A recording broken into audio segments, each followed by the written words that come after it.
함께 나누실 하나님 말씀은 구약성경 아모스입니다. 아모스 9장 11절부터 15절입니다. 아모스 9장 11절부터 15절입니다.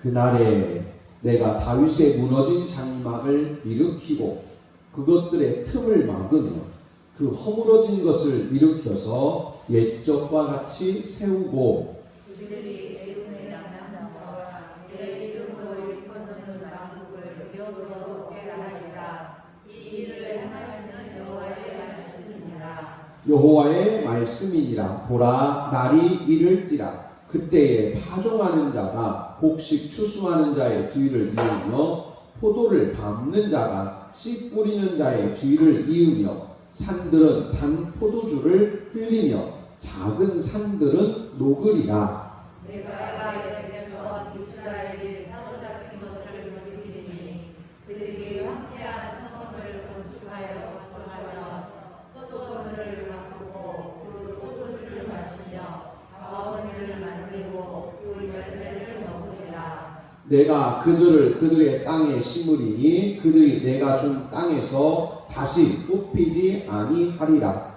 네 하나님 여호와의 말씀이니라. 아멘.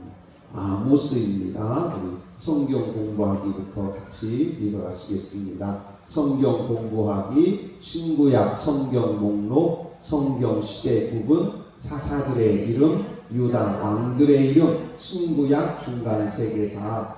우리 신구약 성경 목록 찬송 부르겠습니다. 성경 목록가입니다.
아테마나 누가요하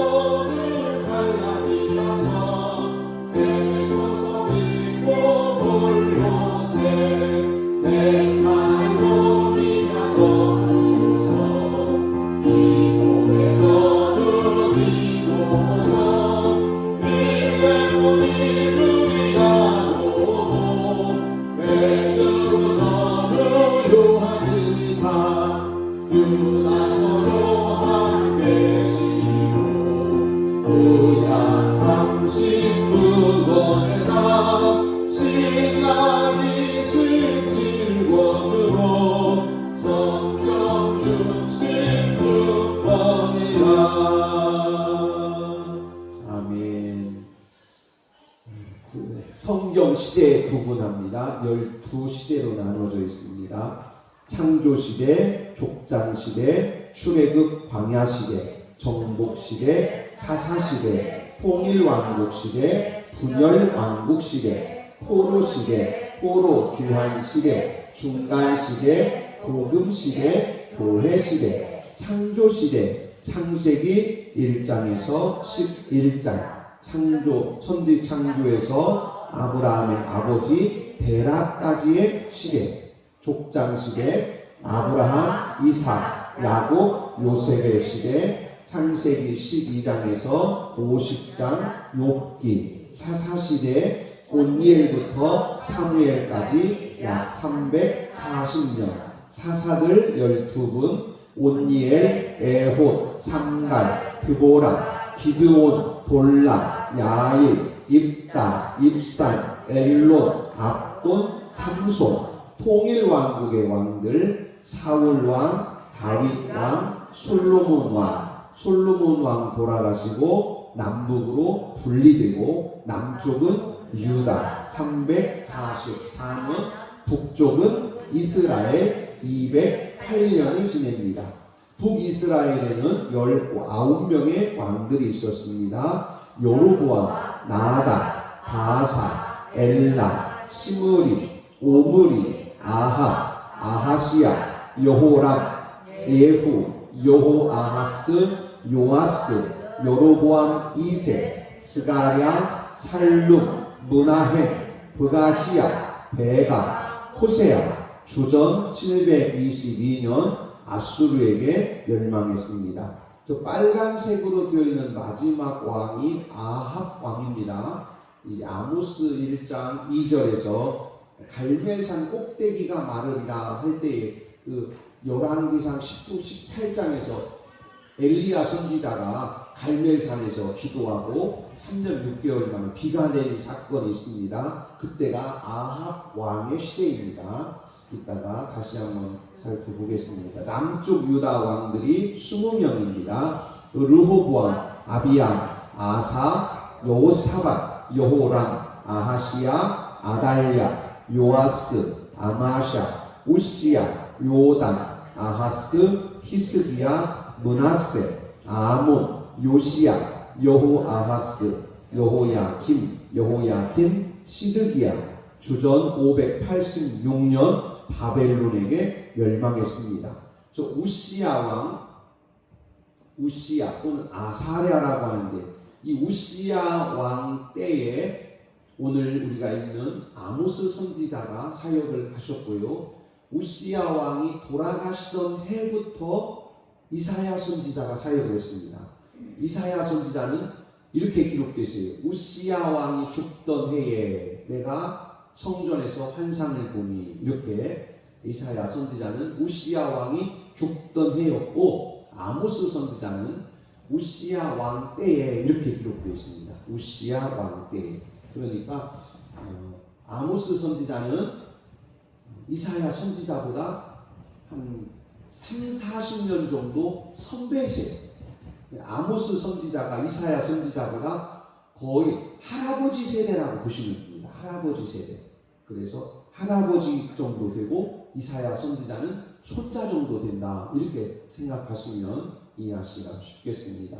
바벨론 포로로 이스라엘이 끌려갑니다. 1차 포로 주전 605년 다니엘과 귀족들이 끌려갔고 2차 포로 주전 597년 에스겔과 여호야킨 왕이 끌려갔습니다. 3차 포로는 주전 586년 시드기야 왕과 백성들이 끌려갔습니다. 이렇게 3번 끌려가고 3번에 걸쳐 돌아옵니다. 1차 귀환 주전 536년 스룹바벨과 예수아가 돌아와서 성전을 회복했고 2차 귀환은 주전 458년 에스라 선지자를 중심으로 돌아와서 예배와 율법을 회복했습니다. 3차 귀환은 주전 444년, 그 2차 귀환이 있고 나서 14년 후에 14년 에스라 선지자와 느헤미야 선지자 이 회복 돌아온 차이 시간은 14년이고 사역은 많이 같이 했습니다. 주전 444년 느헤미야 선지자가 돌아왔고 성과 회복과 부흥운동이 일어났는데 이때 에스라 선지자와 함께 일을 했습니다. 이후로 이제 신구약 중간 시대를 거칩니다. 이때 있던 큰 나라들입니다. 바벨론, 페르시아, 헬라, 로마. 그리고 로마 시대에 예수님께서 베들레헴에 태어나십니다. 이 헬라 제국의 그림은 참고로 하시고요. 신약 성경입니다. 신약 성경이 예수님이 태어나시면서 신약의 시대가 열립니다. 예수님이 물론 제일 중요하신 분이시고요. 예수님의 12제자 베드로, 안드레, 야고보, 요한, 빌립, 바돌로메, 도마, 마테, 야고보, 시몬, 다데오, 가룟유다, 사도 바울, 사도 요한. 그 전북 지방에서 임직식 하기 전에 장로님, 권사님, 안수집사님들은 교육을 하고 저녁 때 하루 종일 교육하고 저녁 때 시험을 치는데 예수님 12제자 쓰세요 이게 나왔더라고요. 어느 날. 그래서 어떤 분이 어떤 목사님이 시험지에다가 예수님 12제자 장로님 때 나왔어요? 12제자 쓰라고 안 나왔어요. 이렇게 그래서 이렇게 지나가는데 목사님 예수님 12제자가 누구누구요? 제가 그랬어요. 12명이에요. 그래서 예수님 12제자가 누구예요? 예수님이 제 12제자는 12명이에요. 그랬더니 그렇게 말고 좀 알려줘봐요.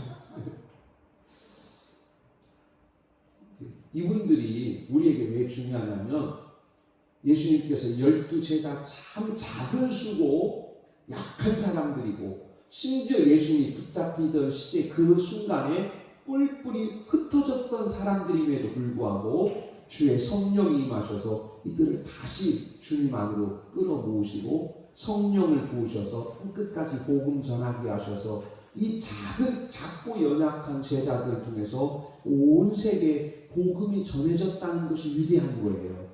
오늘 우리가 마지막 끝부분에 이것을 잠깐 나누려고 합니다. 사도 바울, 사도 요한 이렇게 신약 성경을 우리가 볼 수 있습니다.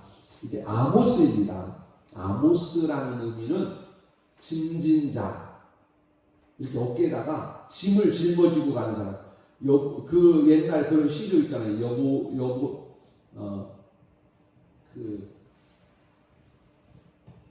여국의 짐진자 짐 벗어 날 주오. 나는 젊었거니 그대는 늙었으니. 그러면서 이렇게 짐진 사람을 부르는 말이 우리나라에 있었어요. 그런데 지금은 그렇게 잘 안 하, 그런 말을 잘 안 하더라고요. 예를 들면 옛날에 짐꾼 이런 말이 있었잖아요. 짐꾼, 지게꾼. 그런데 짐 날리는 사람이 있었어요. 지금은 다 뭐가 하지요? 원래 이게 지금 짐꾼이라는 뜻이에요. 짐꾼. 그런데 지금은 짐꾼이라는 말이 집사님도 가지고 다니지요. 그죠? 포터. 이 포터라는 말이 영어로 짐꾼이라는 뜻이에요. 포터가 짐꾼. 그 짐꾼으로 잘하잖아요. 그죠? 크고 작은 거 실어가지고 날랑 날르고 이 작은 트럭이 얼마나 일 잘합니까? 포터라는 말이 짐꾼이라는 뜻이에요. 그러니까 아모스라는 이름을 히브리 말로 된 아모스를 우리 말로는 짐꾼이라고 바꿀 수도 있고 또는 빚진 자라고 바꿀 수도 있고 영어로 표현한다면 포터예요. 짐 날리는 사람. 또 우리가 좀 해석해서 생각한다면 선지자, 복음을 전하는 자 이렇게 표현할 수 있습니다. 이 시대는 분열 왕국 시대이고요. 우시야 왕 때입니다. 우시야 왕 때. 우시야 왕은 주전 770년부터 739년까지 52년간 거의 52년간 사역을 했습니다. 그리고 이사야 선지자는 주전 740년, 어떤 책에는 740년이라고 되어 있고 739년이라고 되어 있고 워낙 오래전 일이라 1년, 2년 정도는 우리가 확인할 수는 없어요. 그런데 이때에 이제 우시야 왕이 죽고 우시야 왕이 죽던 해에 이사야 선지자가 사역을 시작했습니다. 이 아모스 선지자는 주전 770년경에 사역을 시작한 것으로 보입니다. 이렇게 우리가 그냥 이해하시면 되겠습니다. 이사야 선지자보다 30년에서 40년 정도 앞선 분이시다. 이렇게 기억하시면 되겠습니다. 아모스 1장 1절 2절 같이 읽겠습니다. 유다 왕 우시아의 시대 곧 이스라엘 왕 요아스의 아들 여로보암 2세입니다. 여로보암의 시대에 지진 전 2년에 드고와 목자 중 아모스가 이스라엘에 대하여 이상으로 받은 말씀이라. 여기서 이상이라는 말은 환상이라는 뜻입니다. 환상 중에 받은 말씀이라.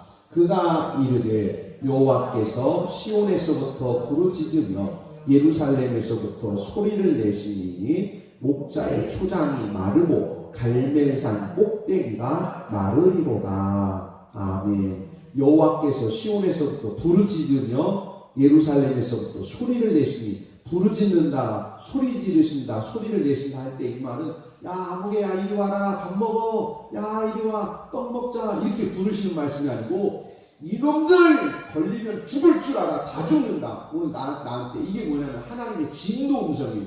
내가 죄인을 불러다 오늘 내가 죽이리라, 오늘 죄인들을 내가 불러다 오늘 심판하리라 하는 아주 무서운 말씀. 이게 어떤 의미냐면 사자가 사냥 먹이를 앞에다 두고 앞발로 치면서 울부짖는 그런 소리예요.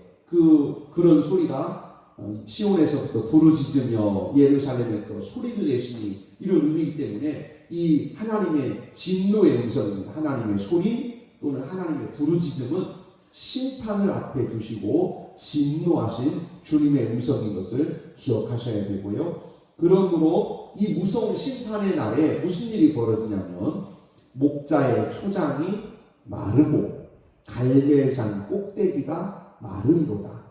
초장, 들짐승을 키우려면 풀이 있어야 되는데 풀이 다 마르고 심지어 어디가 다 말랐냐면 갈멜산 꼭대기. 이 갈멜이라는 말은 기름진 땅 그런 뜻입니다. 기름지다. 이름 자체가 갈멜이라는 말은 옥토란 뜻입니다. 옥토. 그리고 이 갈멜산은 아까 아합 왕 때에 잠깐 말씀드린 것처럼 엘리야 선지자가 갈멜산 꼭대기에서 바알 선지자, 아세라 선지자들과 함께 제물을 놓고 바알이 진짜 신인가 여호와가 진짜 신인가 제단을 쌓고 기도할 때에 여호와의 이름을 불렀더니 하늘에서 불이 내려와서 제단이 불에 다 타서 이제 제물이 하나님 앞에 드려졌고 그때에 바다에서부터 구름이 몰려와서 비가 쏟아졌어요.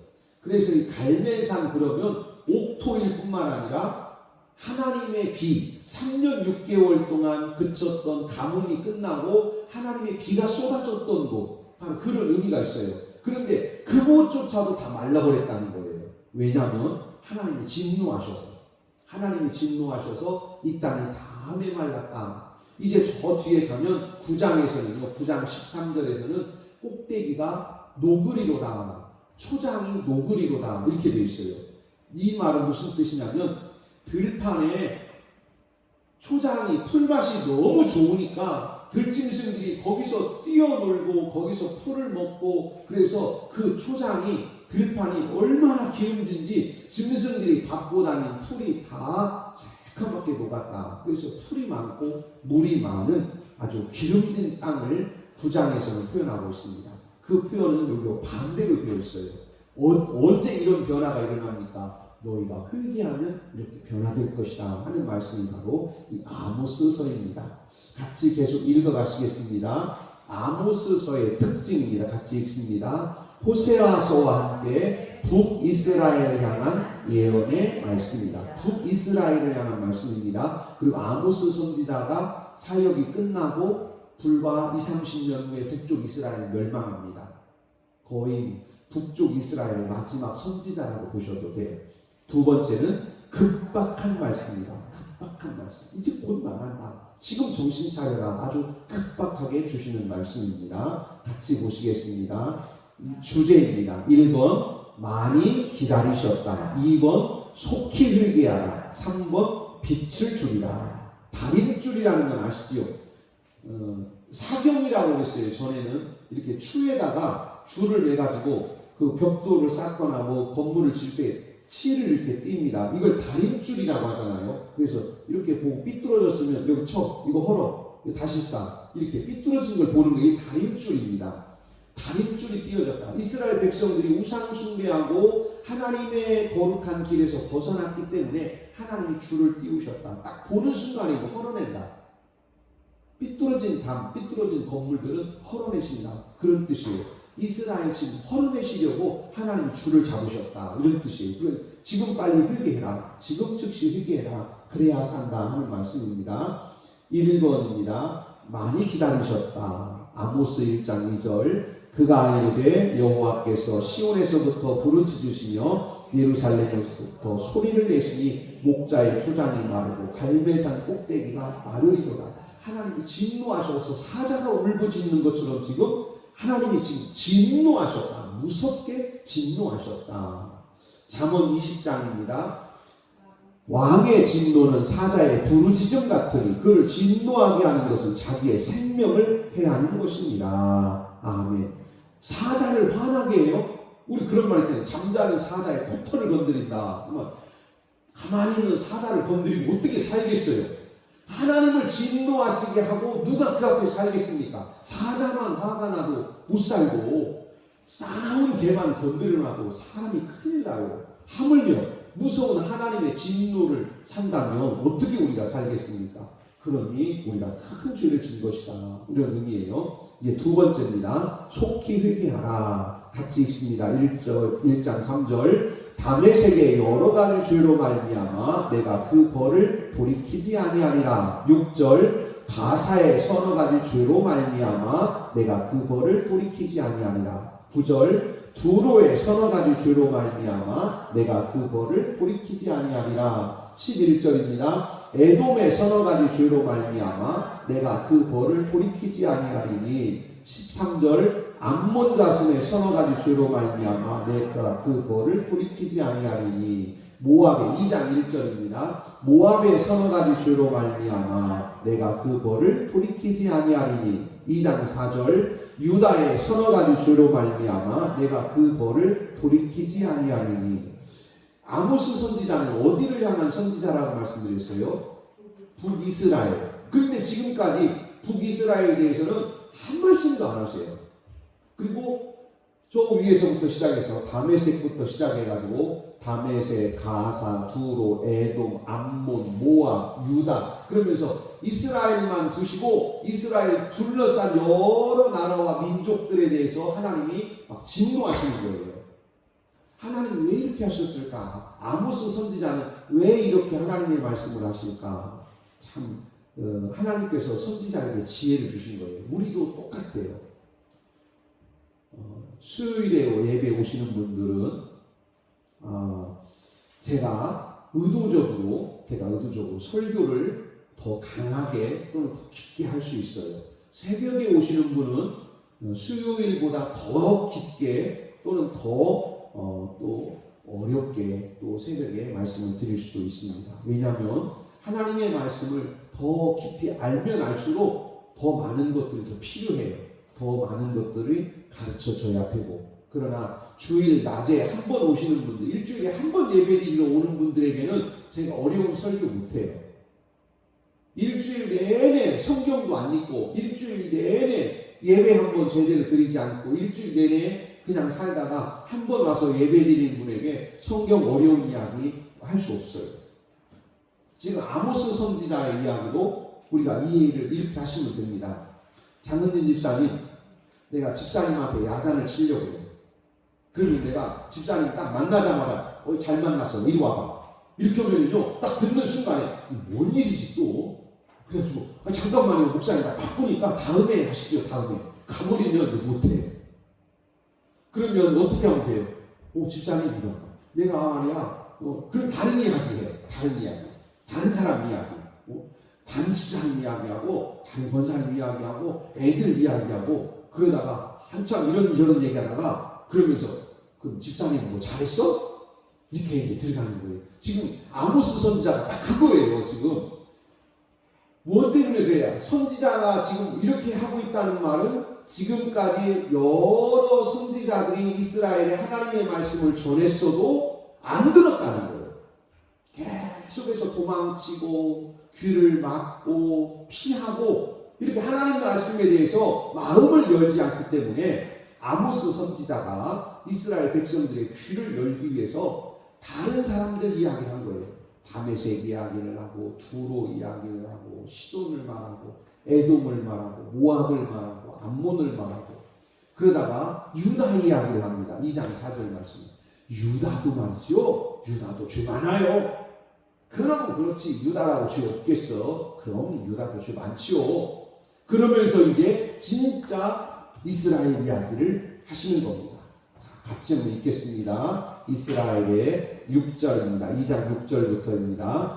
여호와께서 이와 같이 말씀하시되 이스라엘의 서너 가지 죄로 말미암아 내가 그 벌을 돌이키지 아니하리니 이는 그들이 은을 받고 의인을 팔며 신 한 켤레를 받고 가난한 자를 팔며 힘없는 자의 머리를 티끌 먼지 속에 발로 밟고 연약한 자의 길을 굽게 하며 아버지와 아들이 한 젊은 여인에게 다녀서 내 거룩한 이름을 더럽히며 모든 제단 옆에서 전당자를 옷 위에 누우며 그들의 신전에서 벌금으로 얻은 포도주를 마시니라. 아멘.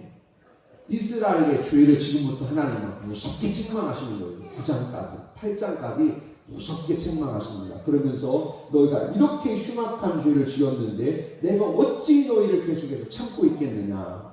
7장입니다.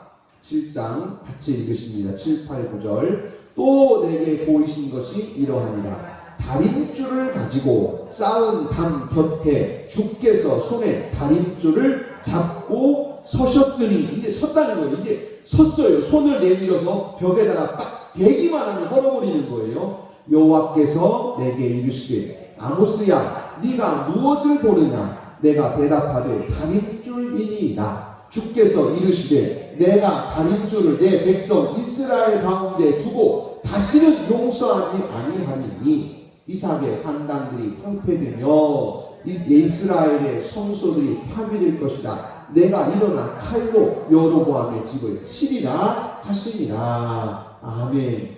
내가 이스라엘을 치겠다. 그러면서 지금 하나님께서 이렇게 한 손에 망치를 들고 한 손에 다림줄을 들고 벽에다가 지금 대시는 거예요. 그래서 지금 줄을 딱 대기만 하면 망치로 쌓은 담을 헐어버리시려고 지금 망치를 들고 서신 거예요. 이것을 아모스 선지자가 환상 가운데 봤어요. 환상 가운데 보고 지금 이스라엘 백성들에게 하나님의 말씀을 전합니다. 이제라도 너희가 회개하면 하나님이 너희를 새롭게 하실 것이다. 이제라도 너희가 회개하면 하나님이 너희를 새롭게 하실 것이다. 너희가 두려움을 알아야 된다. 이제 9장입니다.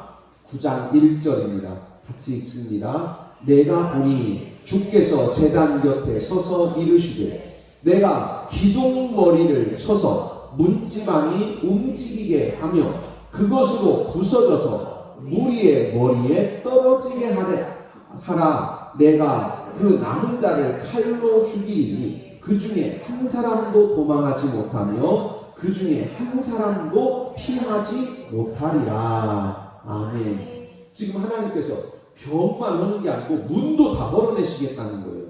이 제단 곁에서 문지방을 한다는 말은 성전 제단을 왔다 갔다 하는 이 사람이 누구냐면 제사장들이에요. 성전 문을 들락날락 하는 사람이 제사장들이에요.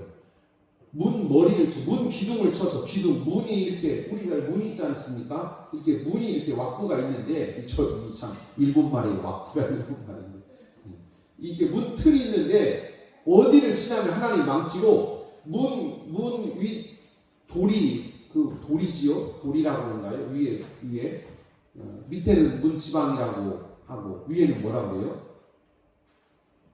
밑에는 문지방이고 여기 뭐라고 해요? 돌이라고 그런가요? 돌이? 중돌이, 상돌이 이렇게 몇 층 있습니다. 하여튼 이 문 위에 이 문틀, 문 머리가 이 문 위에 이 돌이 밑에 기둥이 이렇게 받쳐져 있는데 이 기둥 머리를 기둥 밑에 아니고 기둥 위에를 쳐버리겠다 이렇게 쳐서 이 기둥을 문을 받치고 있는 기둥을 넘어뜨려 버리고 기둥을 넘어뜨리면 이 위에 있던 큰 이 보가 무너져 버리는 거예요. 그러면 이 밑으로 지나가던 사람들은 이게 무너져서 맞는 거지요.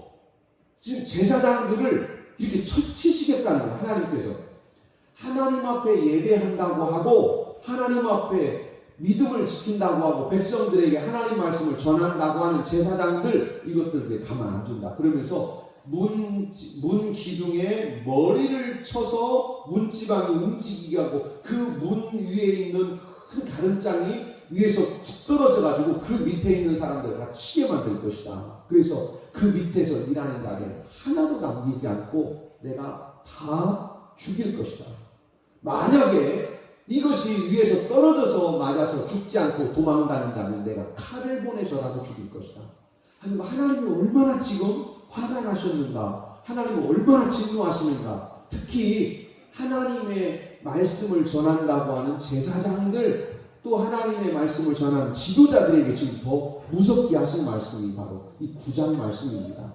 그러면서 그러므로 너희는 이제라도 하나님 앞에 회개하고 돌아와라. 만약에 그렇지 않다면 너희는 반드시 이렇게 된다. 이것은 속히 될 일이다. 이거 얼마 남지 않았다. 지금 하나님이 다림줄을 들고 한 손에 다림줄 들고 한 손에 망치를 들고 서셨다. 이거 치는 날에 바로 떨어진다. 지금 아모스 선지자가 아주 급한 마음으로 하나님의 말씀을 전합니다. 9장 8절 보시겠습니다.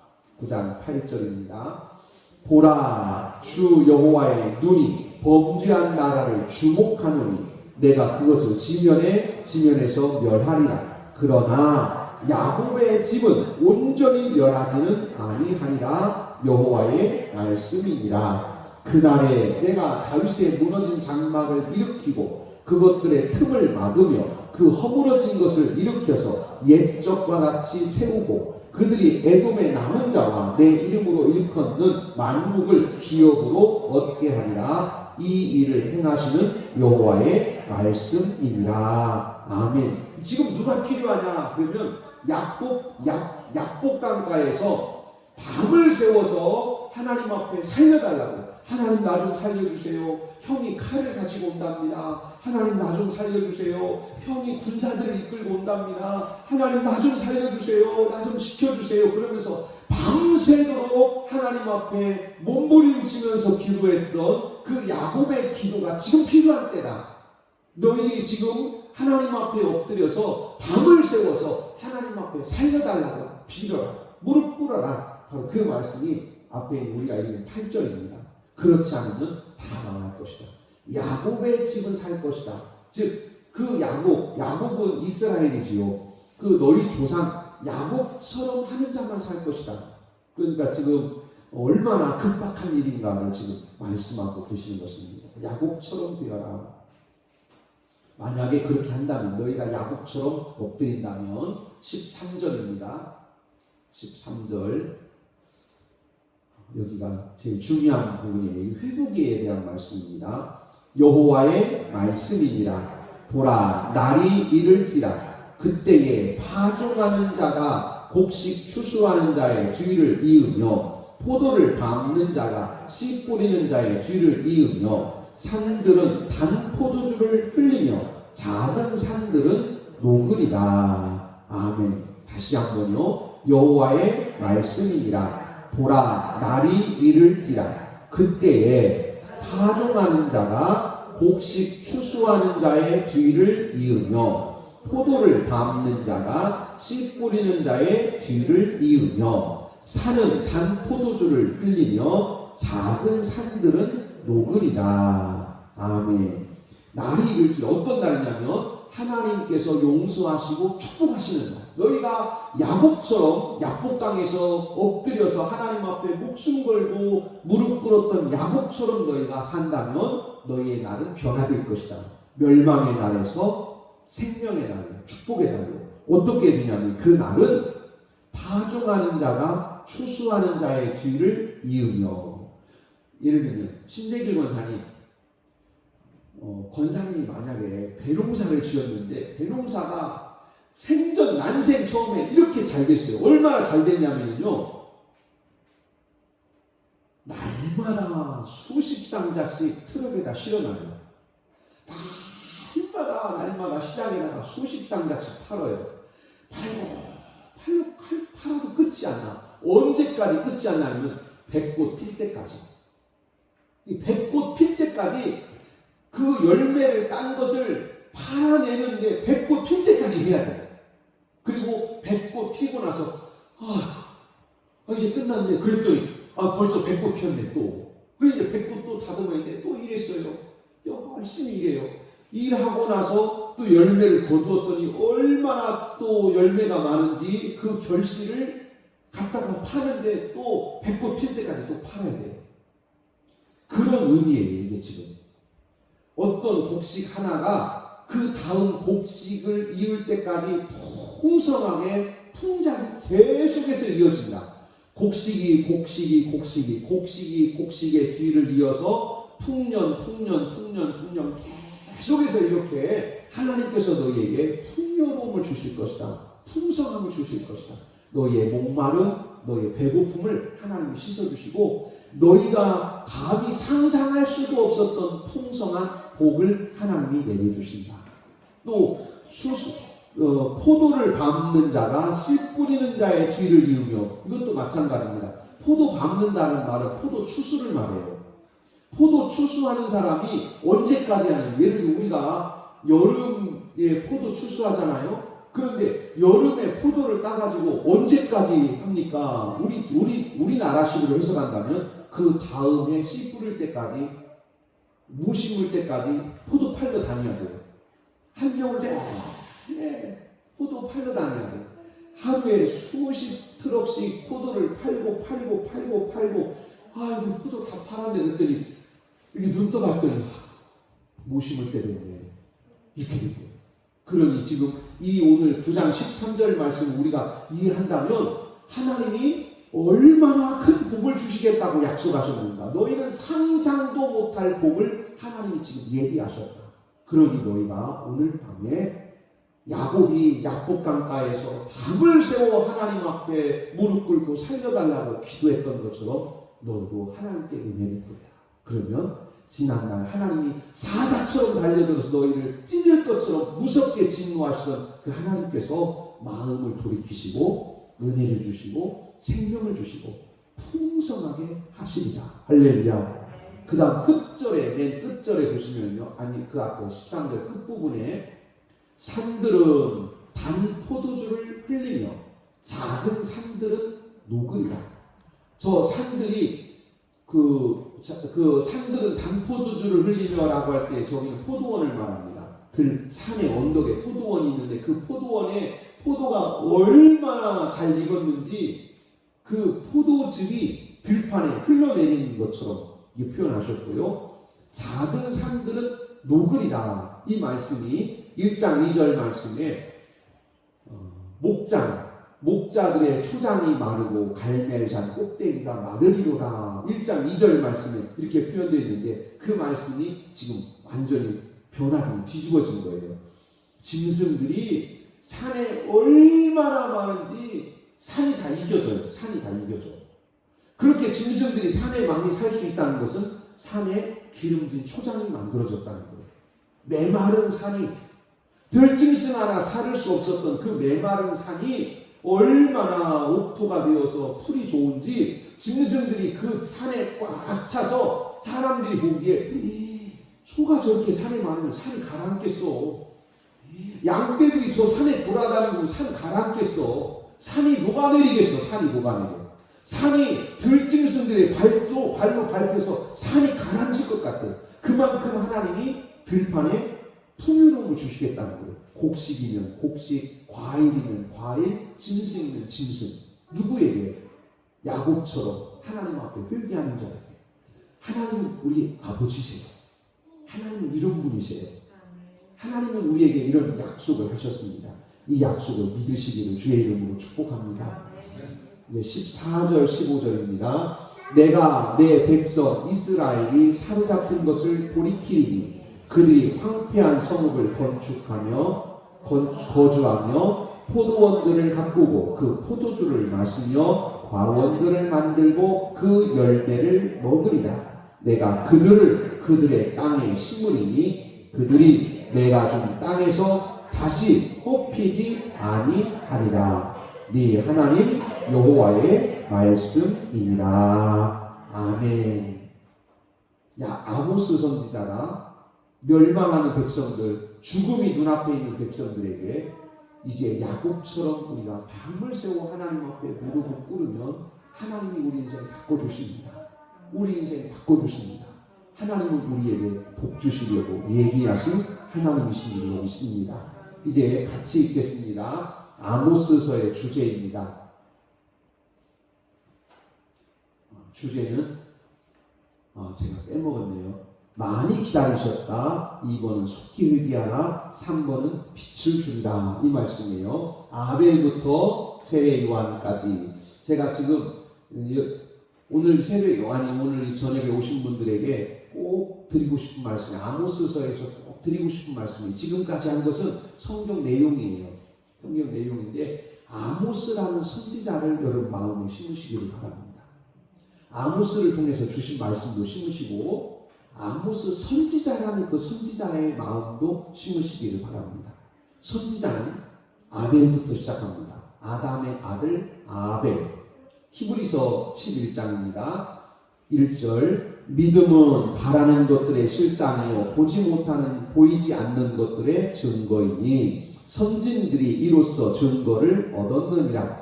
믿음으로 모든 세계가 하나님의 말씀으로 지어진 줄을 우리가 아나니 보이는 것은 나타난 것으로 말미암아 된 것이 아니니라. 믿음으로 아모스 선지자를 받으시기를 바랍니다. 4절입니다. 믿음으로 아벨은 가인보다 더 나은 제사를 하나님께 드림으로 의로운 자라 하시는 증거를 얻었으니 하나님이 그 예물에 대하여 증언하시니라. 아멘. 아벨부터입니다. 그리고 이제 예수님께서 마태복음 11장에서 말씀하셨습니다. 11장 12절입니다. 세례 요한의 때부터 지금까지 천국은 침노를 당하나니 침노한 자는 빼앗느니라. 모든 선지자와 율법이 예언한 것은 요한까지니, 이 요한은 세례 요한을 말합니다. 세례 요한은 구약성경의 마지막 선지자예요. 첫 번째 선지자는 누군지 우리가 알 수 없지만 우리가 성경을 쭉 찾아 올라가면 첫 번째 선지자는 아벨이다. 마지막 선지자는 세례 요한이다. 세례 요한까지니 만일 너희가 즐겨받을진대 오리라 한 엘리야가 곧 이 사람이니라. 아멘. 마지막 선지자 엘리야를 말합니다. 세례 요한을 말씀하신 거예요. 구약의 선지자입니다. 그런데 예수님께서 왜 이 말씀을 하셨냐면 다른 말씀 때문에 하신 게 아니에요. 나도 선지자의 길을 가겠다. 예수님 이렇게 말씀하신 거예요. 나도 믿음의 선진들이 갔던 것처럼 나도 선지자의 길을 가겠다. 그래서 누가복음 13장입니다. 33절 시작. 그러나 오늘과 내일과 모레는 내가 가야 할 길을 가야 하리니 선지자가 예루살렘 밖에서는 죽는 법이 없느니라. 아멘. 다시 한번 읽습니다. 그러나 오늘과 내일과 모레는 내가 가야 할 길을 가야 하리니 선지자가 예루살렘 밖에서는 죽는 법이 없느니라. 아멘. 좀 더 이렇게 자세히 말씀드리면 이 말씀은 헤롯 왕이 예수님을 죽이려고 군사들을 풀었습니다. 그때 제자들이 와서 이야기했어요. 헤롯이 예수님을 죽이려고 지금 노리고 있습니다. 그랬더니 예수님께서 이렇게 말씀하신 거예요. 헤롯이 나를 여우처럼 나를 잡아서 죽이려고 한다는 거 나도 알고 있다. 그러나 오늘과 내일과 모레, 이 말씀은 하나님이 나에게 주신 인생입니다. 하나님이 나에게 주신 시간이에요. 오늘과 내일과 모레는 하나님이 나에게 주신 시간, 하나님이 나에게 주신 시간 속에서 나는 내 길을 갈 것이다. 나는 선지자의 길을 간다. 어떻게 해요? 선지자는 예루살렘 밖에서는 죽는 법이 없느니라. 여러분 이 말씀 새기시고 평생 기도하십시오. 나는 나 죽어도 사명 안에 살 것이고 나라도 살아도 사명 안에 있을 것입니다. 내가 살아도 사명 따라 살 것이고 죽어도 사명 안에 있을 것입니다. 내가 사명을 벗어나는 일은 없을 것입니다. 나는 하나님의 사람입니다. 나는 하나님의 일꾼입니다. 아모스처럼 하나님의 보내심을 받은 나도 하나님의 일꾼입니다. 내게 주신 인생 살아가면서 나는 절대로 내 사명에서 벗어나지 않겠습니다. 오늘 저와 여러분의 이 각오가 있기를 주의 이름으로 축복합니다. 다시 한번 읽습니다. 누가복음 13장 34절입니다. 그러나 오늘과 내일과 모레는 내가 가야 할 길을 가야 하리니 선지자가 예루살렘 밖에서는 죽는 법이 없느니라. 아멘. 다시 한번요. 그러나 오늘과 내일과 모레는 내가 가야 할 길을 가야 하리니 선지자가 예루살렘 밖에서는 죽는 법이 없느니라. 아멘. 여러분 믿음 지키다가 힘드세요? 이 말씀을 기억하세요. 선지자는 예루살렘 밖에서 죽는 법이 없다. 하나님이 나를 일꾼으로 부르셨는데 내가 어디 가서 죽겠나? 죽어도 사명 안에 죽을 것이고 살아도 사명 안에 살 것이다. 따라서 한번 하시고 나는 살아도 사명 안에 죽어도 사명 안에 있으리라. 할렐루야. 여러분 이 말씀을 꼭 기억하시고 선지자는 예루살렘 밖에서 죽는 법이 없다. 예수님은 예루살렘으로 가신 거예요. 십자가 지러. 나 예루살렘에서 죽는 것이지 예루살렘 밖에서는 죽는 법이 없다. 나 십자가 반드시 질 것이다. 아벨부터 세례 요한까지 선지자들은 죽음으로 순종했습니다. 주님은 우리에게 성령의 인도하심을 따라 땅끝까지 복음 전할 사명을 주셨고 말씀 따라 살아야 된다고 우리에게 사명을 주셨습니다. 누가복음 13장에서 예수님께서 하신 말씀처럼 예루살렘 밖에서 죽는 법이 없도록 여러분 자신의 믿음을 지켜가시고 믿음 지켜달라고 주님께 구하시기를 바랍니다. 나는 살아도 죽어도 사명 안에 있겠습니다. 나는 오직 사명으로 살다가 사명 감당하고 주님 앞에 서겠습니다. 이 믿음의 기도가 여러분 모두에게 날마다 고백되기를 축복합니다.